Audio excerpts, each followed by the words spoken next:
Salam Ramadan, dan Alhamdulillah hari ini kita berada pada 17 hari bulan Ramadan, dan Alhamdulillah syukur kepada Allah Ta'ala, Allah masih beri kita kesempatan untuk berpuasa, dan hari ini merupakan hari sejarah yang besar, iaitu disebut sebagai hari Nuzul Al-Quran. Bila sebut berkaitan dengan Al-Quran, kaitan Al-Quran dengan Ramadan ni, maka Allah Subhanahu Wa Ta'ala menyebut dalam surah Al-Baqarah 185, iaitu A'udzubillahi minasyaitonirrajim, Syahrul Ramadan alladzi unzilahi fil Quran hudan linnasi wa bayyinatin minal huda wal furqan.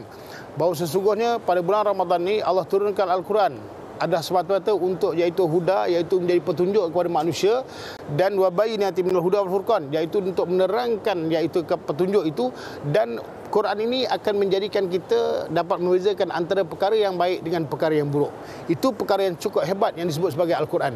Baik, bila sebut berkaitan dengan sejarah yang besar, dan dipatah sejarah yang besar, iaitu kita ambil 17 hari bulan Ramadan ini sebagai harinya turunnya Al-Quran, maka kita lihat Al-Quran ini Allah turunkan kepada kita mengikut pendapat ulama ada 3, iaitu fasa dia. Mana nuzul Al-Quran tu Allah turunkan Al-Quran tu kepada kita semua. Baik, fasa yang pertama Allah turunkan Al-Quran itu iaitu secara pukal ke Lauh Mahfuz.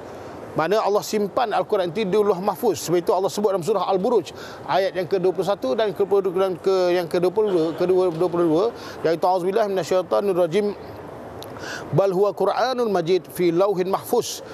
Sebenarnya yang disampaikan oleh Muhammad SAW itu, Nabi kita SAW itu bukanlah sihir dan bukanlah syair, tetapi ada Quran yang sangat mulia, dan dia dipelihara di Lauh Mahfuz. Itu fasa yang pertama. Dan fasa yang kedua, Al-Quran ini datang kepada kita, turun kepada kita, iaitu apa? Daripada Lauh Mahfuz ke Baitul Izzah, iaitu ke langit dunia. Begitu juga maknanya Allah Subhanahu Wa Ta'ala berpesan kepada kita dalam surah Duhan ayat yang ketiga, iaitu auzubillahi minasyaitonirrajim, inna anzalnahu fi lailatin mubarakah inna kunna munzirin.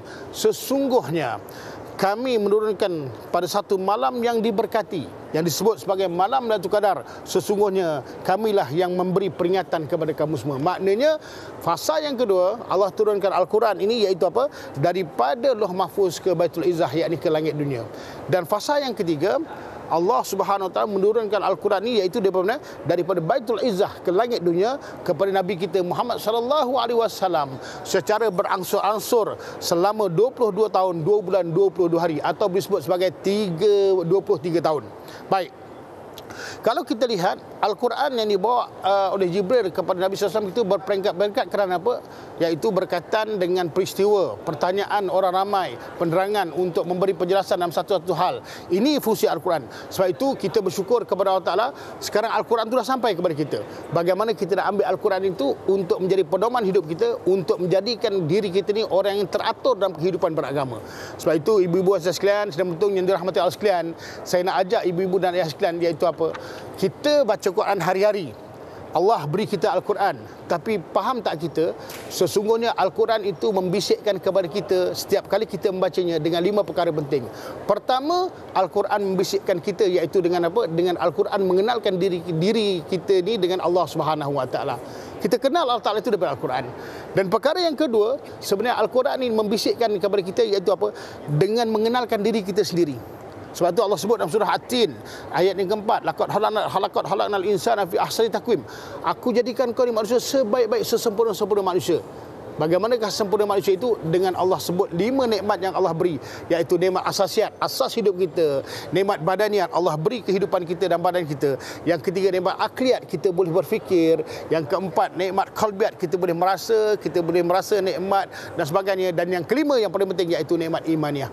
5 perkara ini Allah beri kepada kita nikmat, maka sempurna kehidupan kita. Itu perkara yang kedua, dibisikkan Al-Quran itu kepada kita. Baik, yang ketiga, Al-Quran ini datang kepada kita, iaitu membisikkan kita atau berbicara dengan kita, iaitu mengenalkan tempat tinggal kita hidup di dunia ini. Sebab itu dalam Al-Quran ada cerita berkaitan dengan gunung ganang, ada disebut berkaitan dengan hujan, kebun-kebun sayuran, tanam-tanaman, kesuburan dan sebagainya. Jangan buat kerosakan. Ini Al-Quran dah ajar kepada kita.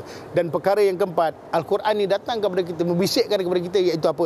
Iaitu berkaitan mengenalkan kita dengan hukum hakam. Kita solat ada hukum solat. Dalam Al-Quran, kita puasa, ada hukum puasa, ada hukum zakat, ada hukum haji dan sebagainya. Itu semua terdapat dalam Al-Quran dan kita dapat hidup terpimpin dalam hidup beragama. Dan yang kelima, yang akhirnya, iaitu apa? Al-Quran ini, dengan Al-Quran inilah sebenarnya dia membisikkan kita untuk mengenalkan, iaitu apa? Kita dengan negeri akhirat. Allahu Akbar. Kita dapat nampak syurga dengan apa? Dengan Al-Quran beritahu macam mana keindahan syurga, macam mana cara kita nak masuk syurga. Kita dapat dengan Al-Quran ni, Al-Quran bisik kita, iaitu apa? Iaitu kita dapat tahu bahawa nampak neraka dan macam mana Al-Quran beri petunjuk kepada kita, ajarkan kepada kita macam mana kita nak jauh daripada api neraka. Itu semua dia ada di dalam Al-Quran. Oleh sebab itu, Al-Quran ini cukup sempurna, cukup mulia. Kita ambillah Al-Quran itu dalam hidup kita yang telah Allah berikan kepada kita melalui Nabi kita Muhammad sallallahu alaihi wasallam. Ingat, ambil Al-Quran, hidup dengan Al-Quran, insya-Allah kita akan mendapat kejayaan daripada dunia sampai akhirat, insya-Allah. Sama-sama kita berdoa mudah-mudahan Al-Quran ini berada di sisi kita dan memberi syafaat kepada kita, membantu kita dan membimbing kita untuk menjadi insan yang soleh dan solehah. Cukuplah untuk perkongsian hari ini.